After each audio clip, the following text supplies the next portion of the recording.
It is not wisdom but authority that makes a law. Curiosity is the lust of the mind.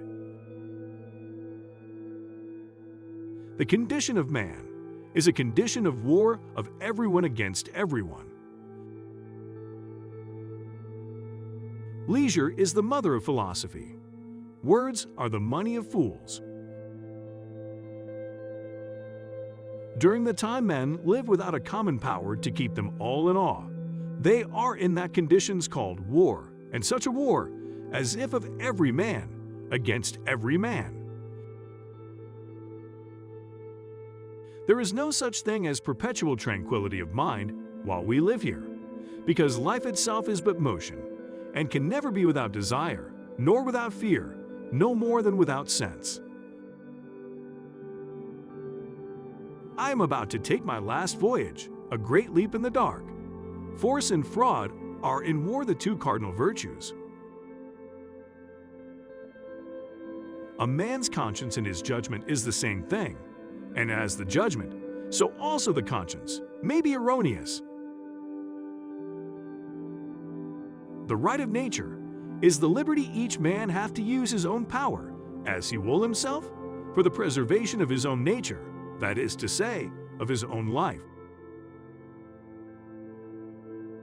Laughter is nothing else but sudden glory arising from some sudden conception of some eminency in ourselves, by comparison with the infirmity of others, or with our own formerly.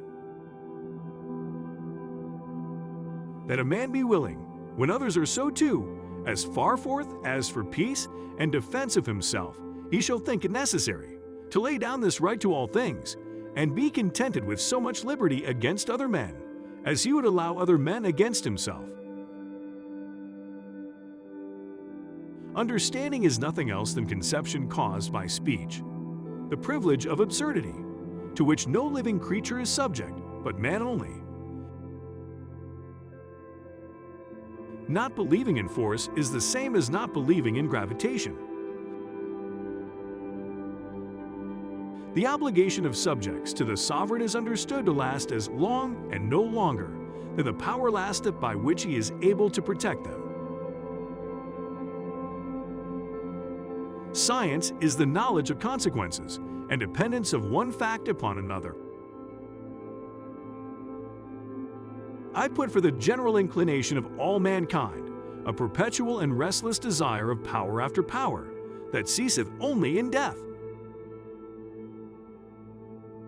He that is taken and put into prison or chains is not conquered, though overcome, for he is still an enemy.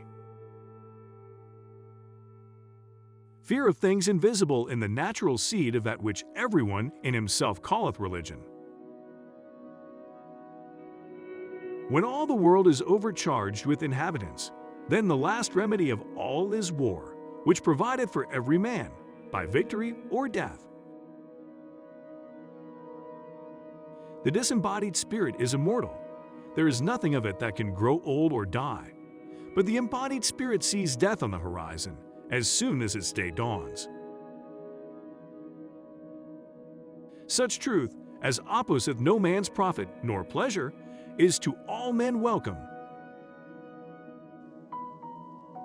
The secret thoughts of a man run over all things, holy, profane, clean, obscene, grave, and light, without shame or blame. All generous minds have a horror of what are commonly called facts. They are the brute beasts of the intellectual domain. Sudden glory is the passion which maketh those grimaces called laughter.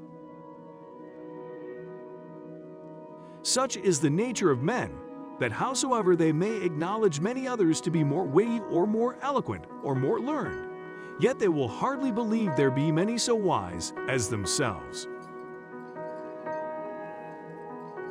A wise man should so write, though in words understood by all men, that wise men only should be able to commend him. No man's error becomes his own law, nor obliges him to persist in it. War consisteth not in battle only, or the act of fighting, but in attractive time, wherein the will to contend by battle is sufficiently known. The praise of ancient authors proceeds not from the reverence of the dead, but from the competition and mutual envy of the living.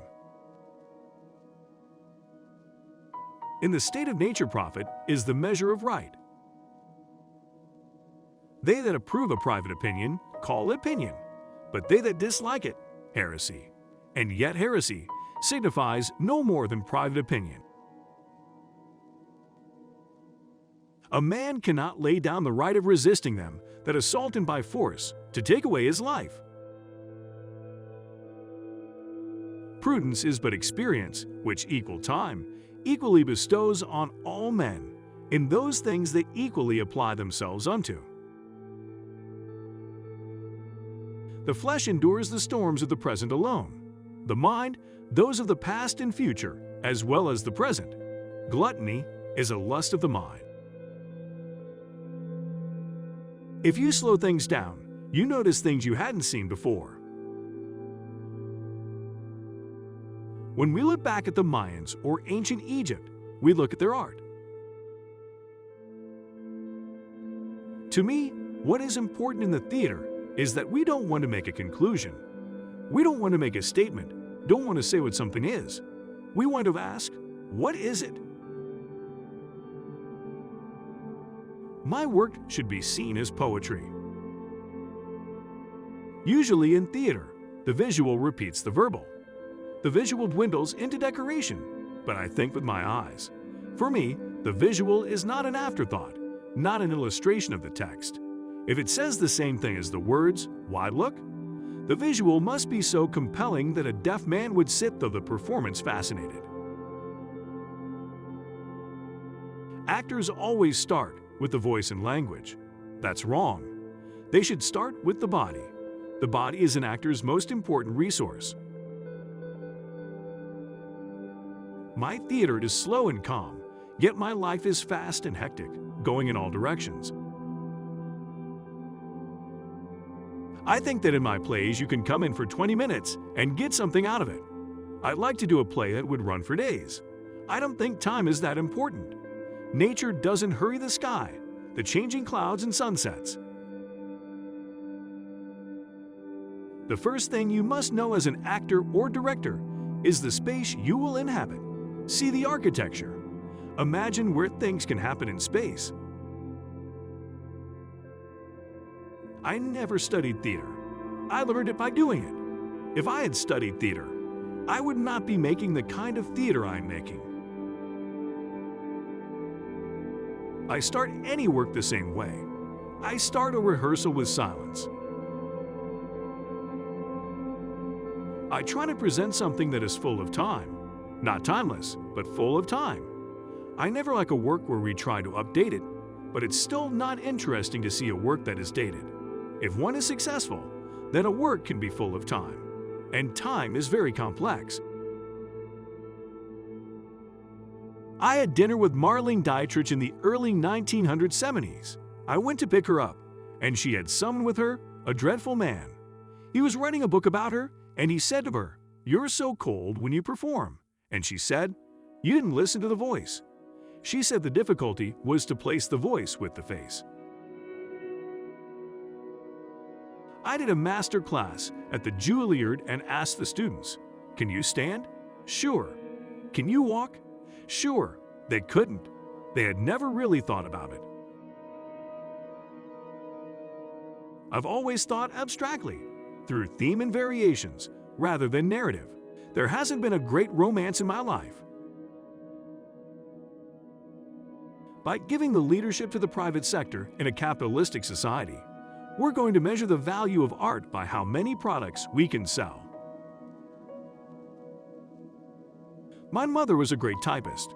She said she loved to type because it gave her time to think.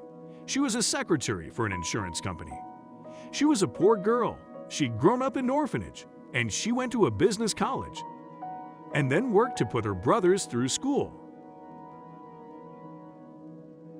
I think that I've always been a kind of structured person.